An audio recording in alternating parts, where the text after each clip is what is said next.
Its ears on straight, right where we belong. WAGA TV5, 31 years with CBS. This is a local television community program that's aired each Sunday on WAGA in Atlanta. It represents a group of 4 individuals, 2 black, 2 whites, come together, discuss Georgia politics, Georgia subject matters, and I'm doing the video because I tried to contact them about a pertinent question that's been brought up over and over again on this program, and they never answered my letter. You know, they tell you on their broadcast, if you send us a letter, we'll answer it. We want to hear from people. Send it to us. So I did. I sent a letter to them, and I asked this question.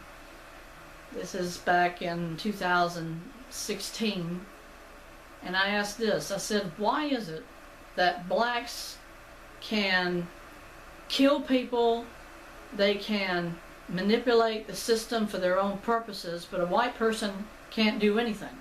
In other words, it's a racist person to be white if you say something against a black, whether it be fair, unfair, whatever, but then a black can say anything they want and it's not racism under any circumstances. In Ferguson, the Black Lives Matter were out shooting people during the riots. You don't hear anything about society condemning that kind of action, but you'll hear them say that sort of thing. You're a bigot, you're a racist, when a white person's out there trying to exercise their rights as an American citizen and expressing themselves in a picketing event, like you're out there and you're saying, I don't want a Southern monument torn down because it represents history, and they said you're a racist, you're a bigot. And what happened in Charlottesville, Virginia, certain groups that still exist who obviously create the illusion of hate. I'm talking the KKK, the white nationalists, all these people. They're using symbols of heritage like the rebel flag, and they're using it to condemn the South and say, well, you know, it represents so many other things. And people lose the fact that there's a lot of evil in the world, and they're using things that are really not evil in themselves, but blacks use that also for their own benefits by saying that represents this or it represents that to us. But see, you're not looking at the whole picture. You're looking at one race and its opinions of something and not the whole issue. So when you had President Trump going on television after Charlottesville saying this issue was between 2 groups of people, but there were good people on each side and there were bad people on each side. And what did the media do? It was like an atomic bomb. It blew up. They're like, how dare you say such a thing? And it's like, it's true. Nobody can contest the fact that everybody's entitled to their opinions. But the blacks are now saying you don't have a right to have an opinion. That's what I was trying to say to WAGA. That's why I wrote the letter to them. And why I'm using this opportunity on YouTube to say to WAGA TV5 in Atlanta, Georgia, why do you not answer questions that are brought up, but then telecast at the end of each of your shows, have a question? Send it to us. And then you expect them to answer it, but they never do. And I'll tell you why. Because they're as bigoted, as liberal as the national networks are about subjects that the blacks themselves don't want to answer. So they just null and void your opinion. They totally ignore what you say when you write to them. In other words, if you don't fit the standard of what they think you should have the right to ask them, they won't answer it. They'll just ignore it and say, don't answer that, we're not going to answer that question. And it means people and their perceptions of what's right or wrong has reached a level where there is no conscious responsibility for what they say, so they ignore it and think it makes no difference anymore.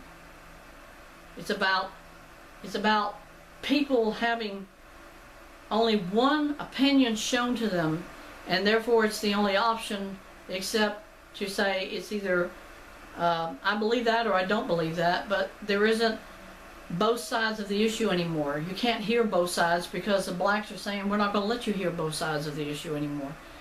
It's now about us. It's not about everybody else. And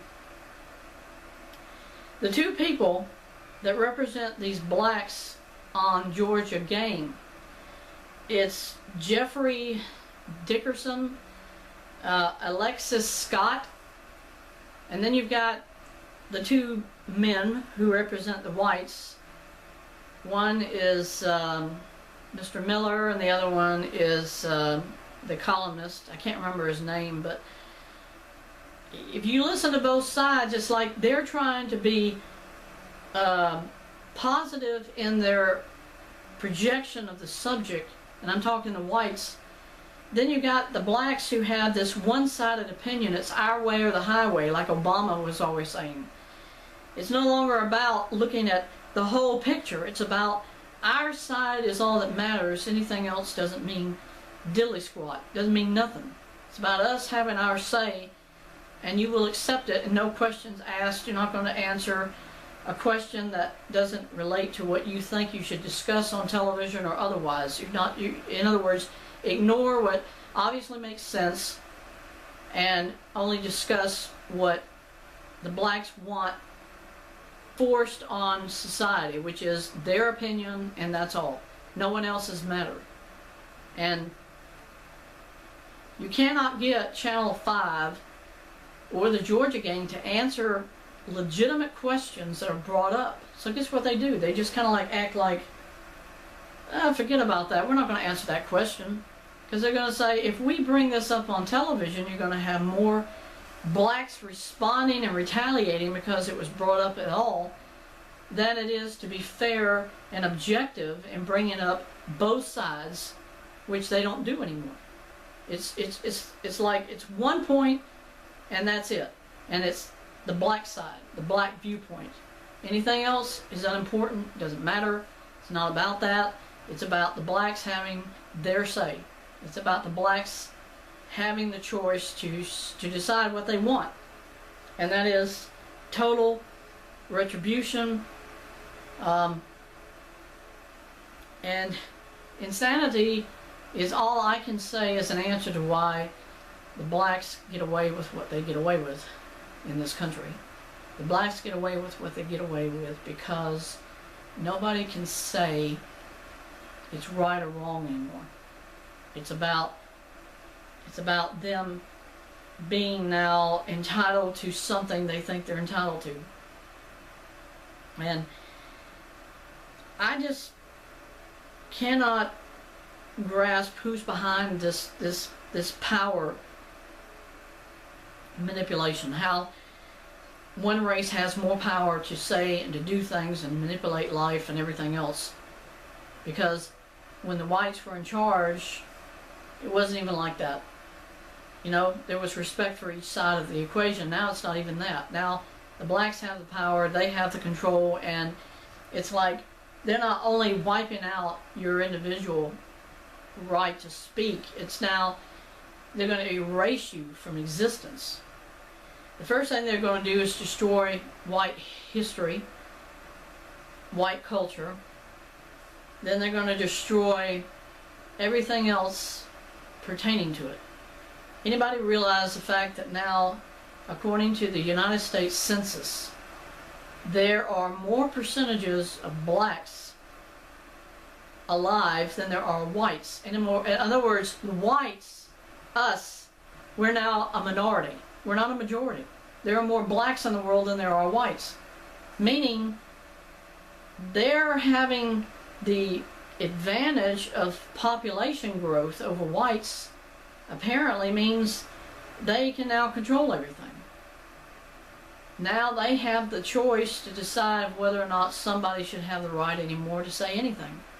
And you're seeing it in everything we watch and everything we hear and everything we see and read in our newspapers. And people are saying, well, that's great. It means the homosexuals get more power. It means now all the illicit, immoral lifestyles are now being subjected to people, and now they have to accept it. No longer is it just your right or your choice to say, I don't agree with that anymore. In other words, there's no tolerance for anything. And for Channel 5, just as an example, to say that to the American people, then of course at the end they have this statement saying the opinions expressed on this program are those of those on the panels. It doesn't represent us as a station. If you as a station don't answer people's specific questions that they write to you, it means you agree with the panelists because you're not reacting to what other people are saying about what's brought up on that program. And I would say this to Channel 5. If you cannot be objective, because journalists are supposed to be objective, then why are these people on this show? When you won't respond when people ask you questions of what they're saying on your network or on your TV station. And Channel 5 is not the only ones that do that, but Channel 5 is the only ones that do not answer letters that people write. And that's why I wanted to do this video on YouTube, to say to people who watch it, Channel 5 is not objective any more than our liberal media, who are supposed to be responsible for giving factual information. Over and over again you hear in the media saying false news, fake news. And now they're trying to throw it out and say, well, Trump's the one behind all that. No, it's not about Trump. Trump didn't create the mess that we're in today. It was Obama. And nobody even brings his name up. Nobody sees what 8 years of his dictatorship has done to America. All they're doing is trying to look at it being that it's all Trump's fault because he's now the president. They're not looking at who was in there before Trump. They're not doing that. Why? Because that's what the blacks want. They want Obama to have some kind of a legacy that people can look at 20 years down the road and say, look at what Obama did. It's like, that's all fake news. Where did this come from? That's not from history. That's what the Democrats kept telling people during the time that Obama was still in there. So, what does it all mean in a nutshell? What does it mean, bottom line? It means Obama's controlling the media. Obama's controlling our government. He's not president, but it doesn't mean he's still not controlling all of it. And all you got to do is look at how the media reacts and responds to things that are happening. It means Obama's still there. Obama's still doing it. He's still running it. And sooner or later, what we do on YouTube is going to be restricted too, because the Democrats probably just saying over and over again, we can't have individuality. We can't have people expressing their opinions on the internet anymore. That's what Obama tried to do, remember? Right before Obama left in 2016, he said, boy, the internet's out of control. People are being able to express their opinions, and I don't want them saying this stuff. So what did he say? I'm going to control the internet. I'm going to start manipulating it. As a matter of fact, he started saying, we're going to start taxing individuals to use it. We're going to start putting taxation. In other words, we're going to limit how much you can do on the internet. And even then, the government's going to say whether you can do this or you can do that. Guess what? Obama's gone, but we see signs he's still in power. I bet he's still working on it. Sooner or later, he's going to start saying to people all over the internet, can't say that anymore. It's not good. It's not good for the public reaction to whatever's happening in the world. In other words, censorship. They're going to start censoring everything we do, everything we say on the internet. And then when it gets to that point, then the next stage is when you start saying it in public. Obama's goons are going to be right there in front of you saying, you can't talk about that. You can't say that. That's in total contradiction to the New World Order. That's in contradiction to the global constitution at the United Nations. It's going to keep going, folks. It's not going to stop just because Obama isn't in the White House anymore. He's still there. He's still controlling it right now. And all Channel 5 and what they do is just to harp on the superiority of blacks over whites. And that's what caused the Civil War in the first place. People kept saying, oh, the poor blacks, they're slaves. We have to help them. We have to free them. That's a lie too. That was what the North wanted people to know. Why? Because where did all the slaves come from? Africa. Where did they all go before they came to the South? The North. The North took them in. So you can't tell me there weren't slaves in the North. There were more Northern slaves than there were Southerners, because they found out blacks cannot tolerate cold temperatures. They can't tolerate cold weather. So then they turned around and said, we got to get them into warmer climates. The Confederacy, as it turns out, were trying to gain more financial assistance during the end of the Civil War from where? South America. South America, it's even hotter than it is in the South. They figured they'll thrive down here in South America. So they started wanting to create other places, other areas with plantations where they could have the slaves sent. So the North was really the overall creator of the slave trade, because it all originated in the North, and then they transported them to other parts of the world. But the North doesn't want you finding that fact out, so they lied for 150 years and told the American people the South were bigots, arrogant, in other words, cut down their culture and make them look like idiots. And then hide the fact of why the slaves were brought to America in the first place. Now George Washington's been brought up, thankfully, by Trump. Trump said, hey, he was an American, he was white, he was a Northerner, but he had slaves. So now the blacks are like, we don't want to bring up the North into this. So they had to silence that. They want to only talk about the South because they think the South is really who started it. So that's the perversion of America. That's how the blacks use their power that they've now gained, and I suspect it's from Obama through the Democratic Party to the NAACP. And the North, you don't hear one thing about destroying Northern statues like Grant or anyone else. It's only about the Southern Confederate memorials. Annihilate them. Got news, folks. Confederate soldiers were not murderers. Why don't you hear them doing this sort of thing in Germany after the Nazis were found to have been creating a Nazi Holocaust, killing millions of Jewish people? They tore down some things, but they didn't tear down any of those concentration camps. And then the blacks try to use that analogy to say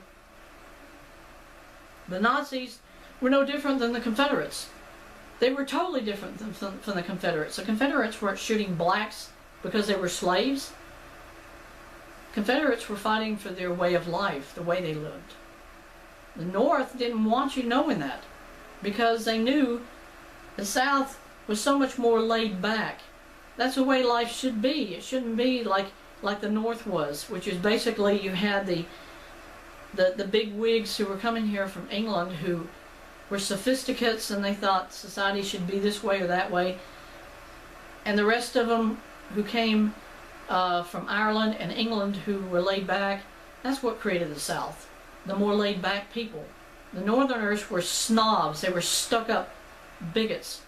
And see, now they're trying to do that and say, oh no, that wasn't the North, that was the South. The South would like that.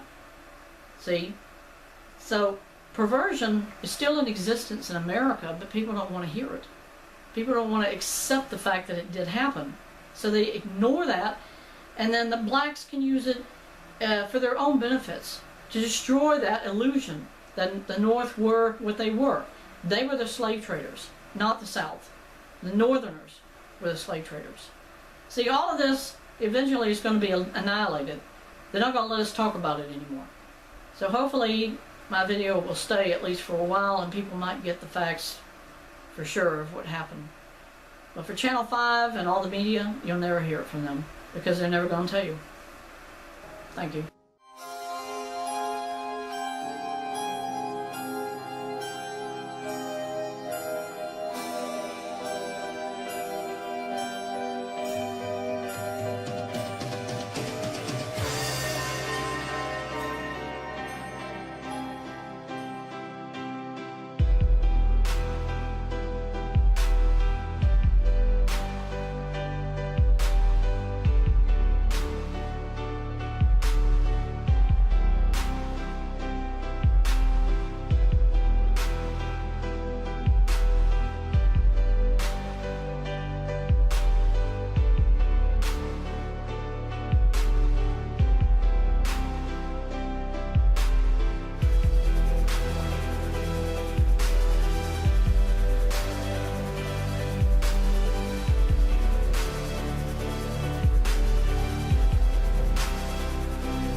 Go, I say go away. You bother me.